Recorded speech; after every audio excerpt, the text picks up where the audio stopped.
शरीर फिर ये ऊपर हवा में ऐसे फेंकी, फिर नीचे आए, फिर ऐसे इतना लंबा लंबा सांस लेने लगी और एकदम अजीब बिहेव करने लगी वहाँ पे।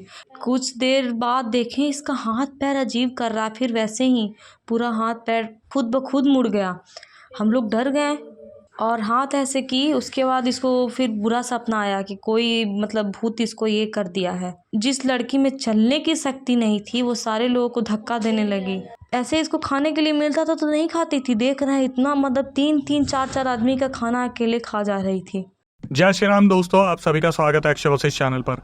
इस चैनल पर मैं अक्षय वशिष्ठ आपको ऐसे पैरानॉर्मल इंसिडेंट और एक्टिविटीज के बारे में बताता हूं जो कि हमारे फॉलोअर्स और सब्सक्राइबर्स हमारे साथ शेयर करते हैं। इंस्टाग्राम आईडी, जीमेल आईडी और अब एक ऐसा फ़ोन नंबर जो कि आप स्क्रीन पर देख सकते हैं। तो कभी आपके साथ कोई पैरानॉर्मल इंसिडेंट हुआ हो, आप उसे रिकॉर्ड करके भेज सकते हैं। मैं अक्षय वशिष्ठ उसे नरेट करूंगा अपनी आवाज़ में। आगे बढ़ने से पहले एक बार धन्यवाद जो आप हमारे इंस्टाग्राम, यूट्यूब को इतना प्यार दे रहे हैं। ये जो रियल इंसिडेंट हम आपके सामने लेके आते हैं, आप में से कुछ लोग हैं जिन्होंने अपने ऐसे दर्दनाक हादसे हमसे शेयर किए हैं, जो अपनी ज़िंदगी में बहुत ज़्यादा परेशान रहे हैं या अभी भी बहुत ज़्यादा परेशान चल रहे हैं। जो लोग नहीं चाहते कि आगे आने वाली जनरेशन अपने ऊपर कोई ऐसा बोझ उठा ले जिसे वो ज़िंदगी पर हटा ना पाए। कभी सोचा है डायन के बारे में?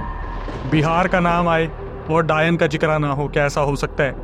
लेकिन जस्ट एक क्वेश्चन मैं आपसे पूछना चाहता हूँ कि इमेजिन कीजिए कि डायन के घर में किसी के ऊपर अगर पोजेशन आ जाए तो डायन उसे किस तरीके से उतारा करेगी?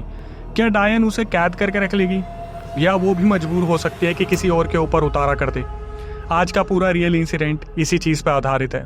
हमारी जो सब्सक्राइबर है उनका नाम है खुशी, जो कि बिहार से रहने वाली है। पूरा रियल इंसिडेंट 2023 जनवरी से स्टार्ट हुआ। खुशी ने अपनी पूरी रिकॉर्डिंग में मेंशन किया कि अक्षय भाई, हमारे पापा हमारे साथ नहीं रहते, वो दरोगा हैं बिहार पुलिस में, उनकी अच्छी खासी पोस्टिंग है, लेकिन मैं, मेरी मम्मी और मेरी छोटी बहन, हम तीनों उनसे अलग रहते आए शुरू से ही। आर्थिक स्थिति इनकी बहुत ज़्यादा अच्छी नहीं थी, तो पैसे कलेक्ट करने में कभी कभार बहुत ज़्यादा टाइम लग जाता था। तो जहाँ पर ये रेंट पे रह रहे थे वहाँ पर इनकी जो ऑनर थे उनसे बहुत ज़्यादा लड़ाई हुआ करती थी रेंट को लेकर।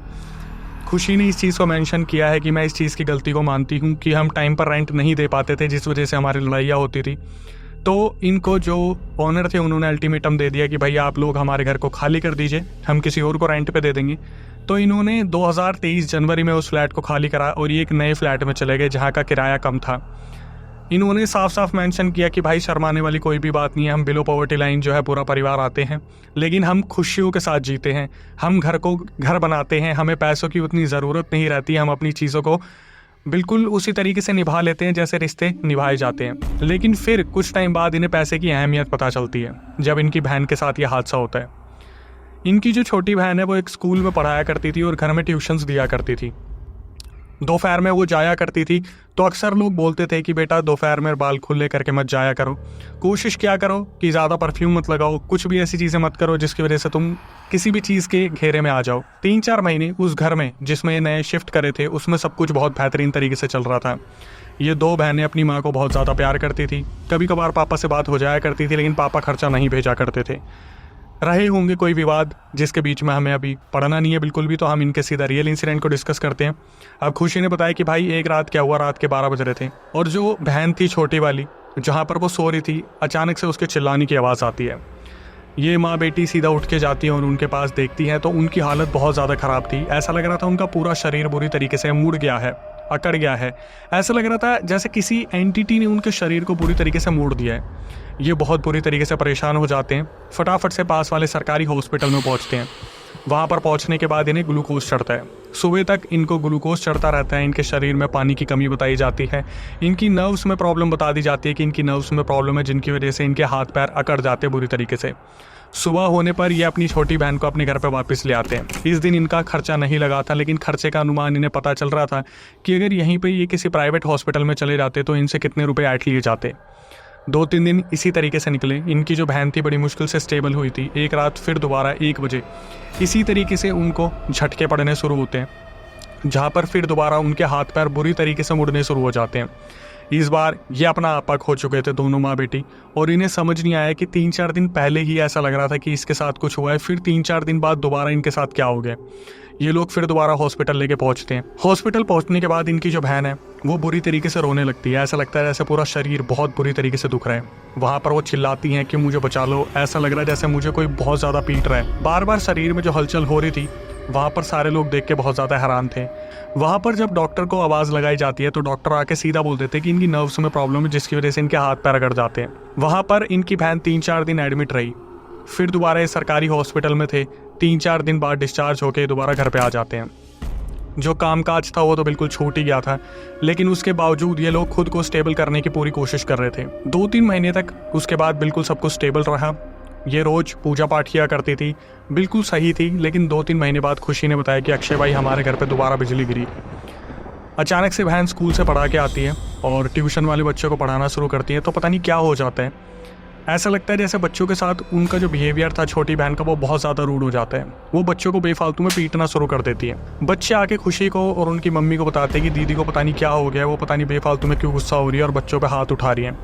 तो इनकी मम्मी आके देखती है और बहन आके देखती है जो खुशी थी कि इनका व्यवहार बहुत ज़्यादा बदल सा गया है। ये उस दिन ट्यूशन की छुट्टी कर देते हैं, सारे बच्चों को घर भेज देते हैं और बार बार खुशी अपनी छोटी बहन से पूछना शुरू करती है कि बहन क्या हो गया, तेरे साथ सब ठीक है। इनकी जो छोटी बहन थी वो कोई भी जवाब नहीं देती। उन्होंने ना ही इस रात खाना खाया था, ना ही किसी की बात सुनी और सीधा सोने के लिए वो लेट गई। रात के मुश्किल से 12:30-1 बजे होंगे, तभी अचानक से फिर दोबारा ऐसा लगता है जैसे इस बार बुरी तरीके से उनके हाथ पैर किसी ने मोड़ दिए और पोजेशन बहुत तरीके से आ गया। मतलब ऐसा लग रहा था साक्षात कोई एंटिटी उनके हाथ पैर बहुत बुरी तरीके से मोड़ने लग रही है और इनकी बहन बुरी तरीके से चिल्लाने लग रही थी। इनकी मम्मी ने एक समझदारी का काम किया, बाहर जो तुलसी माता लगी हुई थी वहाँ से उनके कुछ पत्ते तोड़े और इनके मुँह में डाल दिए। गंगा जल उठाया और गंगा जल मारना स्टार्ट कर दिया। हालांकि अभी तक ये लोग इस चीज़ पर बिलीव नहीं कर पा रहे थे कि इनके साथ कोई पैरानॉर्मल एक्टिविटी हो रही है, लेकिन जिस तरीके से इनकी छोटी बहन की हालत हो रही थी ये देखकर बहुत ज़्यादा घबराए हुए थे। तुलसी माता के पत्तों से और गंगा जल से बड़ी मुश्किल से ये जो है स्टेबल होती हैं। सुबह जब ये उठती हैं तो ये बिल्कुल परफेक्ट थी, ऐसा लग रहा था जैसे रात को इनके साथ कुछ हुआ ही नहीं है। उस दिन ये स्कूल में पढ़ाने जाती हैं और वापस आते टाइम इनका बहुत बुरा एक एक्सीडेंट होते होते बचा। गाड़ी बिल्कुल इनके बगल से निकल गई और ये चीज़ इन्होंने खुद घर पे आके बताई। फिर उस रात जब ये सोती हैं 1:30 बजे अचानक से फिर दोबारा ऐसा लगता है जैसे इनके हाथ पैर फिर दोबारा किसी ने मोड़ दिए और चिल्लाने की आवाज़ पूरे मोहल्ले में गूंज रही थी। लेकिन खुशी ने ये चीज़ भी बताई कि अक्षय भाई जिस तरीके से आवाज़ चिल्लाने की गूंज रही थी ऐसा लग रहा था पूरा मोहल्ला इकट्ठा हो जाएगा, लेकिन ऐसा लग रहा था जैसे जो इनकी छोटी बहन है किसी साउंड प्रूफ रूम में चिल्ला रही है कि घर के बाहर तक आवाज़ ही नहीं आ रही। मतलब ऐसा लग रहा था वो एंटिटी नहीं चाहती थी कि कोई बाहर वाला इनकी हेल्प करने आए। खुशी बड़ी मुश्किल से रोड पे भागती है और ढूंढ फिर के एक ऑटो पकड़ के लाती है और ये लोग हॉस्पिटल ले जाने की कोशिश करते हैं। तो जो ऑटो ड्राइवर था जो इनकी बड़ी बहन थी और जो खुशी की मम्मी थी, उनसे ये इनकी छोटी बहन हिल ही नहीं रही थी। बड़ी मुश्किल से हनुमान चालीसा पढ़ते पढ़ते ये लोग ऑटो में बैठाते हैं और सीधा हॉस्पिटल में लेके पहुँच जाते हैं। हॉस्पिटल ले जाने के बाद वहाँ पर जो हॉस्पिटल में जितने भी लोग थे उनकी रूह काँप गई थी, क्योंकि वो लोग देख रहे थे जो छोटी बहन है उनकी हालत ऐसी हो रखी है जैसे उनकी कमर के नीचे बार बार कोई डंडा लगाकर हटा रहा है। ये बिल्कुल इस तरीके से ऊपर उठ जाती बिस्तर पे और फिर दोबारा आके नीचे गिरती, फिर दोबारा ऊपर हो जाती, फिर दोबारा नीचे आके गिरती।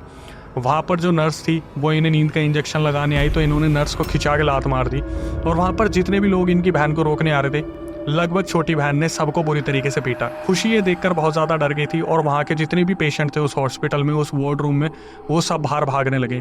डॉक्टर्स जो थे उन्होंने क्या करा, उसको बीमारी का नाम दे दिया और ये बोल दिया कि आप एक काम करो, इन्हें दिल्ली हॉस्पिटल लेके चले जाओ। यहाँ पटना हॉस्पिटल में तो हम इनका इलाज ज़्यादा टाइम तक कर नहीं पाएंगे। इसी तरीके से राय दी जाती थी, लेकिन राय 2 तरीके की होती थी।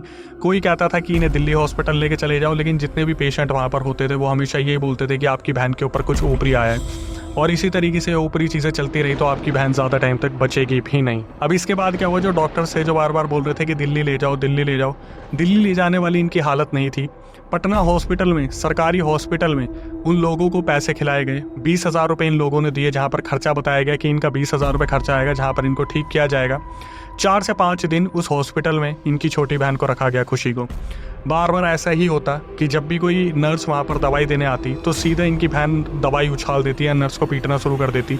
जब लोग पकड़ने आते तो वहाँ पर लोगों को फेंकना शुरू कर देती। जब भी छोटी बहन को उठाने की कोशिश करते ये लोग तो देखते कि छोटी बहन के पैर काम ही नहीं कर रहे। तो इतनी ताकत एक छोटी लड़की में कैसे आ सकती है कि वो दूसरों को उठा के फेंक दे। ये चीज़ें इसी तरीके से चलती रही और इनको कोई भी अंदाज़ा नहीं था कि ये चीज़ें कहाँ जाके जुड़ेंगी या इनका अंत कहाँ पर होगा।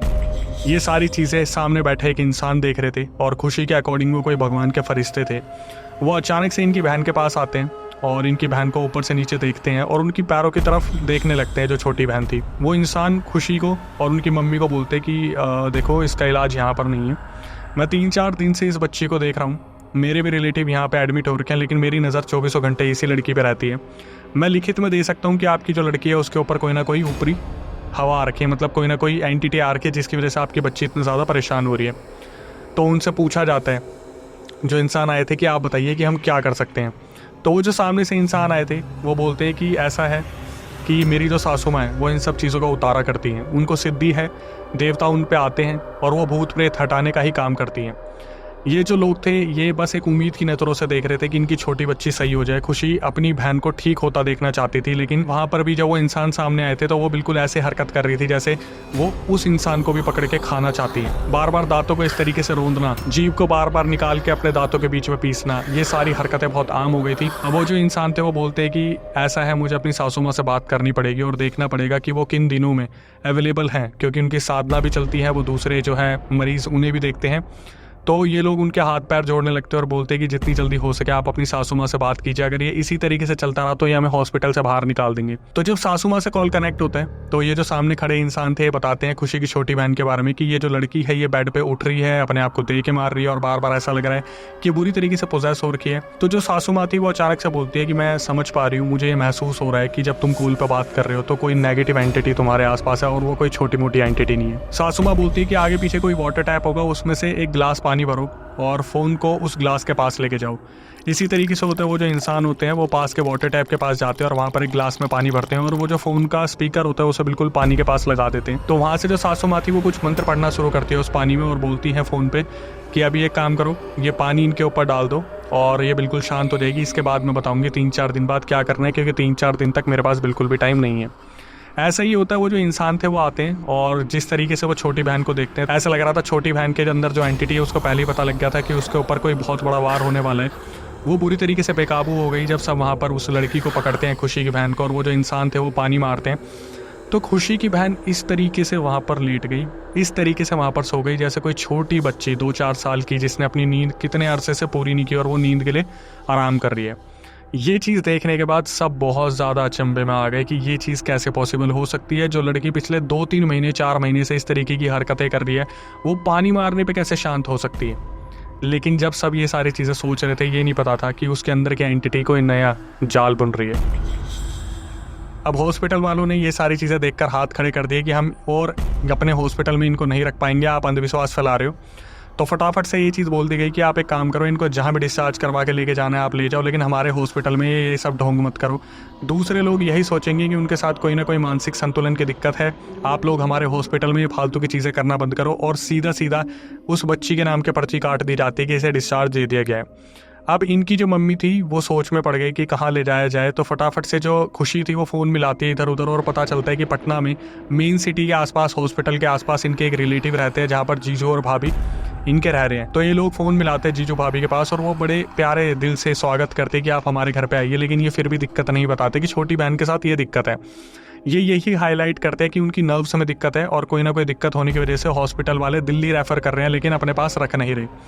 जब ये अपने रिलेटिव्स के घर पे जाते हैं तो वहाँ पर क्या होता है, जो छोटी बहन थी वो आराम से बेड पर लेटी होती है। इंट्रोडक्शन का टाइम चल रहा होता है कि ऐसे ऐसे ये सब कुछ है और ये हमारे ये लगते हैं ये लगता है। तो जो जीजू वहाँ पर थे वो जाते हैं छोटी बहन के पास और पूछते बेटा आप कैसी हो। ये घुमा के एक चाटा मारती है जीजू को और वहाँ पर जीभ निकाल के जैसे राल गिराने वाला जो पूरा सीन होता है वो वहाँ पर क्रिएट कर देती है, जिससे जीजू बहुत ज़्यादा डर जाते हैं। ये सब कुछ देखने के बाद उनकी मम्मी बहुत बुरा फील करती है कि किसी रिलेटिव ने उन्हें पनाह दी थी और ऐसा उनके सामने हो गया। तो इनकी मम्मी भागती है आंगन की तरफ और पूछना शुरू करती है कि आपके यहाँ पे तुलसी माता के कुछ पत्ते होंगे, आपने अगर तुलसी लगाई हो तो जो भाभी थी वो बताती है कि हाँ हमारे आंगन में तुलसी माता के पत्ते आपको मिल जाएंगे। तो पत्ते लेके आते हैं और वो जो पानी था उसको फेंकना शुरू करते हैं, गंगा जल फेंकना शुरू करते हैं और हनुमान चालीसा चलाते हैं, जिसकी वजह से फिर दोबारा जो खुशी की बहन थी वो शांत होती है। ये जो मंजर बना हुआ था ये 2-3 दिन तक ऐसे ही बना रहा, जहाँ पर कभी भी वो एंटिटी जो है वो उनकी बहन में आ जाती थी और पूरे टाइम पोजेस रहती थी, बुरी तरीके से दूसरों को देखती थी और आंखें इस तरीके से घुमाती थी, जहाँ पर सब बुरी तरीके से डरे रहते थे। अब इंतज़ार हो रहा था उस इंसान की सासू माँ का जिनके अंदर देवता आते थे कि वो कब बुलाएंगे और कब जाना होगा, लेकिन शायद बहुत देर हो चुकी थी। सासू माँ का फ़ोन आता है और वो बोलती है कि तुम अगले दिन इसे लेके आ जाओ मेरे पास। मुश्किल से 10 किलोमीटर का रास्ता होगा उस जगह से बिहार में जहाँ पर सासू माँ रहती थी। ये जस्ट बात करके फ़ोन रखते हैं रात के 11:30-10 बजे और अचानक से रात के 1 बजे दोबारा जो है खुशी की बहन पोजेस हो जाती है। वो बुरी तरीके से अपने बेड पे उछलने लगती है और सबको चिल्ला चिल्ला के बोलती है कि मैं मियाँ हूँ, मियाँ मैं एक मुसलमान आदमी उसको लेके जाऊँगा, इसे बहुत पसंद करता हूँ, कोई भी नहीं बचा पाएगा इसे, इसे कोई भी नहीं बचा पाएगा, मैं इसे नहीं छोड़ूंगा, नहीं छोड़ूंगा, नहीं छोड़ूंगा, नहीं छोड़ूंगा, लेके जाऊंगा। घर वाले जब ये सब कुछ सुनते हैं तो जीजा और भाभी की तो नींद उड़ गई थी। उन्होंने ये चीज़ पहली बार देखी थी, और जो खुशी और उनकी मम्मी थी उन्हें तो पता ही था क्या चल रहा है, लेकिन उन्होंने फिर भी अपना दिल पक्का करा और फिर दोबारा गंगा जल और वो फूका पानी और जो तुलसी माँ के पत्ते थे वो खिलाने मारने शुरू करे। उसके बाद वो लड़की जो खुशी की बहन थी छोटी, वो वहाँ पर बेहोश हुई। सुबह जब खुशी की बहन की आँख खुलती है तो वो गाड़ी में होती है और उन्हें लेकर सीधा उन्हीं सासू माँ के पास ले जाया जा रहा होता है। तो जो ड्राइवर थे उनको इस चीज़ की नॉलेज थी, तो वो देखते हैं कि खुशी की बहन अचानक से उठती है और गाड़ी में हंगामा मचाना शुरू कर देती है कि मैं इसे लेके जाऊंगा, मैं इसे लेके जाऊंगा, मैं इसे लेके जाऊंगा, मैं इसे लेके जाऊंगा, मैं इसे लेके जाऊंगा। एक ही बात बार बार रिपीट, बार बार रिपीट, बार बार रिपीट। और ये बुरी तरीके से डरे हुए थे। थोड़ी ही दूर जाने पर ऐसा लगता है जैसे वो खिड़की तोड़ के बाहर जाने की कोशिश कर रही है, लेकिन ये फिर दोबारा गाड़ी के अंदर उसे एडजस्ट करते हैं। बड़ी मुश्किल से जो पानी इनके पास था वो मारना शुरू करते हैं, गंगा जल मारना शुरू करते हैं, तो वो एंटिटी बिल्कुल शांत हो जाती है। और खुशी की छोटी बहन सामने आती है और वो बोलती है, मम्मी मुझे बहुत तेज टॉयलेट आया, मम्मी मुझे टॉयलेट करना है, प्लीज़ गाड़ी रुकवा दो, मैं आपके हाथ जोड़ रही हूँ। माँ की ममता जैसे एक तरीके से वहाँ पर दिखी। वो ड्राइवर को बोलती है कि भैया 1 मिनट गाड़ी रोक लो, मैं इसे कहीं टॉयलेट करवा देती हूँ, वरना ये गाड़ी गंदी कर देगी। जैसे ही ये गाड़ी से उतरते हैं, जो खुशी की बहन थी वो बुरी तरीके से छुड़वा के अपने आप को भागना शुरू करती है खेतों की तरफ, और इनकी बहन जो थी बड़ी वाली और इनकी मम्मी, इनके जीजू सीधा पीछे भागना शुरू करते हैं। बड़ी मुश्किल से पकड़ के गाड़ी में खींच के वापस लेके आते हैं। वहाँ पर क्या होता है, जो ड्राइवर थे उन्होंने ऑलरेडी एक ताबीज़ पहना हुआ था। वो अपना ताबीज़ उतार के बोलते हैं, इस बच्ची को ये ताबीज़ पहना दो, ये वहाँ तक तो पहुँच जाएगी जहाँ तक मंजिल ले जाना चाहेगी। उस ताबीज़ को पहनाने के बाद वो जो एंटिटी थी वो इतना ज़्यादा एग्रेसिव हो गई, इतना ज़्यादा एग्रेसिव हो गई, लेकिन वो कंट्रोल में आ गई थी। लेकिन वो बार बार चिल्ला रही थी कि ड्राइवर तुझे मारूंगी, ड्राइवर तुझे मारूंगी। अब जो चीज़ सब ऑब्जर्व करते हैं कि अभी तक जो बोल रहा था मैं लेके जाऊंगा, अब वो बोल रहा मैं मारूंगी। ये सब देखने के बाद ये बहुत ज़्यादा कन्फ्यूज़ हो जाते हैं और इनकी गाड़ी गुजरती है एक दरगाह के सामने से, जहाँ पर जो खुशी की बहन थी वो हाथ जोड़ना शुरू कर देती है, जैसे दरगाह को वो सलाम कर रही है कि जैसे मैं मियाँ की आत्मा हूँ, मैं एक मुसलमान आदमी हूँ, मैं इसे लेके जाऊँगा। अब ये लोग कन्फ्यूज़ हो रहे थे कि यार कभी इसके अंदर मियाँ की आत्मा आ रही है, मतलब कोई मियाँ हबीब जो है, और कभी किसी औरत की आत्मा आ रही है, तो चल क्या रहा है। अब इन्होंने क्या करा, इन्होंने दिमाग लगाया और हनुमान चालीसा गाड़ी में चला दी। उसके बाद जो खुशी की बहन थी वो बहुत शांत हो गई। ये लोग सीधा पहुंचे वो जो सासू माँ थी, जो तांत्रिक थी, उनके पास। पहुंचते ही वहाँ पर तो कमाल की चीज़ देखने को मिली। वो जो सासू माँ आई थी वो सीधा उस एंटिटी को बोलती है बैठ जा ज़मीन पे, और वो जो खुशी की बहन थी वो सीधा नीचे ज़मीन पे बैठ जाती है। ये चमत्कार देखने के बाद सारे हैरान हो जाते हैं कि जो अभी तक खुशी की बहन कंट्रोल में भी नहीं आ रही थी, जिसकी एंटिटी पूरे पोजेशन पे थी, वो अचानक से शांत कैसे हो गई। अब यहाँ पर जो सासू माँ बैठी हुई थी वो खुशी की बहन के हाथ पे इत्र लगाना शुरू करती है, तो वो जो एंटिटी होती है वो ऐसे सूंघना शुरू करती है, जैसे एकदम से बेकाबू सा हो जाता है कोई शरीर, और वो बोलना शुरू करता है कि मैं मियाँ की आत्मा हूँ, मैं मियाँ हबीब की आत्मा हूँ, मैं इसे लेके जाऊँगा, मुझे लड़की बहुत पसंद है, मैं इसे लेके जाऊँगा। तो वहाँ जो सासू माँ बैठी थी वो बोलती है, ओह ये सब पाखंड मेरे सामने मत रच, सच सच बता तू है कौन। बाल मोड़ के सीधा पीटना शुरू करती है और पूछती है, सच बता मुझे, झूठ में मत फंसा, मुझे पता है कि तू कोई मुसलमान नहीं है। इनके बीच में जो कंपटीशन चलता है, वहाँ से एंटिटी चिल्लाना शुरू करती है और यहाँ से जो सासू माँ थी वो चिल्लाना शुरू करती है, और चिल्लाते चिल्लाते सासू माँ के अंदर उनके देवता आ जाते हैं। देवता आने के बाद अब इनमें जो बहस वहाँ पे हो रही थी कि बता कौन है, बता कौन है, बता कौन है, और वो जो देवता थे वो इतने ज़्यादा एग्रेसिव हो गए, इतने ज़्यादा एग्रेसिव हो गए कि वो जो एंटिटी थी वो बुरी तरीके से घबरा गई। तो वो एंटिटी बोलती है कि मैं मुझे माफ़ कर दो, मैं बता रही हूँ, मैं बता रही हूँ। तो एकदम से सब डर जाते हैं, मैं बता रही हूँ, ये चल क्या रहा है। तो वो देवता जो आए थे सासू माँ के अंदर वो बोलते हैं, बता इससे पहले कि मैं तेरे को भस्म कर दूँ। और यहाँ से ये बोलना शुरू करती है, मैं बता रही हूँ, मेरी कोई गलती नहीं है, मेरी कोई गलती नहीं है, मुझे तो इसके ऊपर भेजा गया है, मैंने कुछ नहीं किया, मैं चली जाऊँगी, मैं चली जाऊँगी। और अचानक से मैं ऐसे कैसे जाऊँगी, इसे लेके जाऊँगी, अगर मैं ऐसे खाली हाथ चली गई तो वो डायन मुझे मार देगी। ये सुनने के बाद जितने भी लोग बैठे थे वो देख रहे थे, यार ये कभी मियाँ की आत्मा आई है, कभी मियाँ हबीब, कभी कोई औरत, कभी डायन, ये चल क्या रहा है। तो वो देवता अचानक से बोलना शुरू करते हैं, कौन डायन, बता कौन डायन, किसने तुझे सिद्ध करा है, कौन है तू। तो वो बताना शुरू करती है आत्मा कि मैं भोली भाली सी एक औरत जो पेट से थी, उस परिवार ने मुझे मार दिया और मेरी आत्मा भटक रही थी। मुझे तो उस औरत की बच्ची का शरीर मिल गया, मैंने उस पर काबू पा लिया, लेकिन वो एक डायन थी। उस डायन ने मुझे इस लड़की पे छोड़ दिया, इस लड़की की गलती है, क्यों गई थी उसके घर पे। तो ये सोचती ये किसके घर पे होके आ गई, खुशी की जो छोटी बहन थी। तो वो एंटिटी बताना शुरू करती ये गई थी, इनके घर के बगल में 2 एक जैसे घर है, ये किसी और के घर में जा रही थी, उस डायन के घर में घुस गई। तो अचानक से इनको ध्यान आता है कि इनके घर के बगल में 2 सेम घर है, जहाँ पर एक घर वालों से तो इनकी बात होती है लेकिन दूसरे वालों से नहीं होती, जहाँ पर ये माना जाता है कि उस औरत को काला जादू आता था। अब ये नहीं पता था कि वो डायन है। एक्चुअली में उसकी जो बहू आई थी वो पोजेस हो गई थी। ये जो औरत थी जिसे मारा गया था, जो प्रेग्नेंट थी, वो उसकी बहू के ऊपर आती थी डायन की। उसने क्या करा, जैसे ही ये सेम घर देख के कंफ्यूज हो गई, खुशी की बहन और उस वाले घर में कदम रखा, सीढ़ियों तक पहुंची और वहां से वापस आ गई। जब उसे रियलाइज हुआ कि मैं गलत घर में आ गई, उस डायन ने क्या करा, इनकी पैरों के धूल उठाकर सीधा इनके ऊपर वो एंटिटी छोड़ दी। अब जब देवता को पता चलता है ये सारी चीज़ें हैं तो वो बोलते ठीक है, और बॉडी एकदम से पूरी झूमनी शुरू हो जाती है। वो जो वहाँ सासू माँ बैठी थी वो भी वाइब्रेट होना शुरू हो जाती है और उसके बाद वो बेहोश हो जाती है। जब वो उठती है तो सासू माँ आ चुकी थी और सासू माँ बोलती है कि ऐसा है, इसका सिर्फ एक ही सॉल्यूशन है, या तो ये लड़की मरेगी या फिर हमें 7 से 8 दिन बस ये प्रतीक्षा करनी होगी कि ये लड़की बच जाए। तो वो जो सासू माँ थी वो क्या करती है, अपने मंत्रों से खुशी की छोटी बहन के बालों में उस एंटिटी को बांध देती है और ये बोलती है कि 7 दिन तक जो महादेव का मंदिर है वहाँ तुम्हें जाना होगा, वहाँ पर 15,000 रुपये की क्रिया होगी, मैं क्रिया करूँगी, लेकिन तुम्हें वहाँ पर 7-8 दिन के लिए जाना होगा। 7 दिन तो कम से कम 8वें दिन अगर तुम्हारी बहन बच गई तो वो इस ज़िंदगी में रहेगी, क्योंकि डायन का वार खाली नहीं जाता और वो कोई ऐसी वैसी डायन नहीं है। बिहार की वो सबसे बड़ी तांत्रिक, बड़ी साधिका, बड़ी डायन है जिसने ये वार किया है तुम्हारी छोटी बहन के ऊपर। तो जो मंत्रों से वहाँ पर काम किया गया था खुशी की छोटी बहन के अंदर, उस एंटिटी को बांध दिया उनके बालों के अंदर। लेकिन ऐसा होता था कि 7 दिन तक जब भी ये महादेव के मंदिर में जाते थे, वापस आते थे, तो कभी भी वो एंटिटी जो थी खुशी की बहन के ऊपर हावी हो जाती थी। तो ये क्या करते थे, हनुमान चालीसा का सहारा लेते थे, तुलसी माता के पत्तों का सहारा लेते थे, फूके हुए पानी का सहारा लेते थे। कैसे न कैसे इन्होंने अपनी बहन को 7 दिन संभाला और 8वें दिन फाइनली वो जो बाल के टुकड़े थे जहाँ पर उसे बांधा हुआ था, उस एंटिटी को काट के वहाँ पर विसर्जित कर दिया। जो कुंड था, विसर्जित होने के बाद फाइनली इनकी जो बहन थी वो ठीक ठाक वापस आई अपने घर पे और फाइनली वो जो सासू माँ थी उन्होंने खुशी की छोटी बहन को बचा लिया। आप खुद सोचिए, डायन का इतना इतना इतना ज़्यादा बड़ा हमला, क्या आपको लगता है कि आप कहीं से कहीं तक बच सकते हैं? सिर्फ एक गलती, 2 सेम घर थे, गलती से दूसरे वाले घर में कदम रख लिया जिसमें कोई भी नहीं जाता था, जिनसे कोई भी बात नहीं करता था। उनकी बहू के अंदर, उस औरत की बहू के अंदर एंटिटी आ रखी थी, उसको पोजेस किया हुआ था किसने, एक औरत जिसको उसके घर वालों ने मारा था जब वो गर्भवती थी, और फिर पोजेस हो गई डायन की बहू और डायन ने उठा के पैरों की धूल उठा के खुशी की छोटी बहन के ऊपर रवाना कर दिया। और जब से ये पैरानॉर्मल एक्टिविटी हो रही थी और ये लोग सोच रहे थे कि हम नए घर में आए, तो इस नए घर में कोई दिक्कत है, ये नहीं पता था कि 2 घर छोड़ के डायन रह रही है। अब तो वो वाली बात भी रह गई कि डायन 7 घर छोड़ के वार करती है, 2 घर छोड़ के ही वार कर दिया। अपनी बहू को तो सही कर लिया, लेकिन खुशी की बहन की ज़िंदगी ऐसे करती कि जब मेरी इनसे कॉल पे बात हुई तब भी वो बेचारी ऐसे हड़बड़ा के बता रही थी कि भैया पता है मेरे साथ ऐसा हुआ, मुझे ना एंटिटी वो घूमती हुई दिखती थी।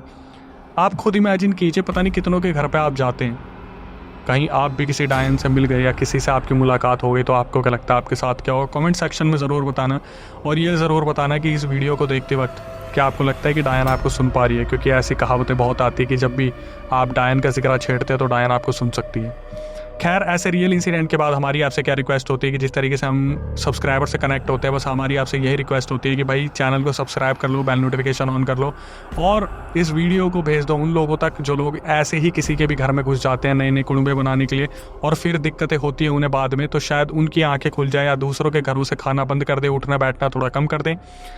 इसके बाद मैं एक चीज़ और आपको बताना चाहता हूँ, और वो चीज़ यही है कि भाई हमारा जो दूसरा चैनल अक्षय वशिष्ठ शौरा शो, उसको सब्सक्राइब कर लीजिए, बेल नोटिफिकेशन ऑन कर लीजिए, क्योंकि वहाँ पे ऐसे सब्सक्राइबर्स आके बताते हैं हमारे साथ जो चीज़ें हुई हैं, हमारे रिलेटिव्स के साथ हुई हैं, और उसका पूरा प्रूफ तक देते हैं। अब जब इंसान ही सामने आ गया तो प्रूफ आपको क्या ही चाहिए, लेकिन ये जो अनाउंसमेंट करनी थी इसलिए थी क्योंकि उस चैनल का आप भी हिस्सा बन सकते हैं। अगर आपको लगता है आपके साथ कभी भी कुछ भी हुआ है तो प्रक्रिया मैं आपको बता देता हूँ। स्क्रीन डिस्क्रिप्शन पर जो आपको नंबर दिख रहा है उस पर पूरे रियल इंसिडेंट रिकॉर्ड करके भेज दीजिए और मेंशन कर दीजिए अक्षय भाई हम पॉडकास्ट में आना चाहते हैं। दिल्ली में हमारा सेंटर है, टीम एक बार उस रिकॉर्डिंग को रिव्यू करेगी और आपको फिर बुलाया जाएगा। आप जनता जनार्दन के सामने, कैमरे के सामने सब बता सकते हैं ताकि वो लोग अवेयरनेस ले। इसके बाद कभी आपके साथ कोई पैरानॉर्मल इंसिडेंट हुआ हो तो आप उसे रिकॉर्ड करके भेज सकते हैं। मैं अक्षय वशिष्ठ उसे नरेट करूंगा अपनी आवाज़ में। जो इंस्टाग्राम यूट्यूब को प्यार दे रही इसी तरीके से बनाए रखिए। फेसबुक अभी एक्टिव नहीं है, हमारा पुराना पेज जा चुका है, स्क्रीनशॉट में लगा देता हूँ। अगर यहाँ से कोई भी आपसे कम्युनिकेट करने की कोशिश करे तो हम उसकी जिम्मेवारी नहीं लेते हैं, थोड़ा देख के रहिए। इसके बाद जितना ज़्यादा हो सके माँ बाप के करीब रहिए। माँ बाप के ऊपर क्या बीतती है जब सारी चीज़ें आपके साथ होती हैं, बस इतना ही, जितना ज़्यादा हो सके ध्यान रखिए अपना, खुद का, अपने भाई बहनों का, माँ बाप का। थोड़ी थोड़ी चीज़ें उनके लिए लेके जाइए, कुछ नई खुशी दीजिए उन्हें, ताकि उनके चेहरे पे स्माइल आ जाए। वो जो स्माइल होती है वो आपका दिन बना सकती है, आपका करियर बना सकती है, एक दुआ आपको कहाँ से कहाँ ले जा सकती है, क्योंकि वही आपके भगवान है इस युग में। टिल देन, नई वीडियो, नए पॉडकास्ट आने तक stay tuned with the channel. हम तो उनकी बेटी के शरीर पे आते थे, कहा कि वो हमको मारी थी, अब हमको बंदी बना कर रखी हैं मेरे आत्मा को। और जब नर्स दवा वगैरह देने लगी, सारा दवा वगैरह फेंक दी जितना वो ली हुई थी। और जैसे ही वो मंत्र उसके कान में पढ़ा गया, सारे लोग उसको पकड़े हुए थे, पूरा एकदम ये वो करने लगी, सबको उधर ढकेलने लगी, मारने लगी। वो पूरा उसका मतलब वो जो भूत था उसको उसके बाल में क्या तो ऐसे करके बांध दी। अगर नहीं हुआ तो 8 दिन बाद इसको हम फिर ले आके वहाँ बांध देंगे। 8 दिन तक खाली इसको हम बचा सकते हैं, उसके बाद से फिर इस पर वो हावी हो जाएगी।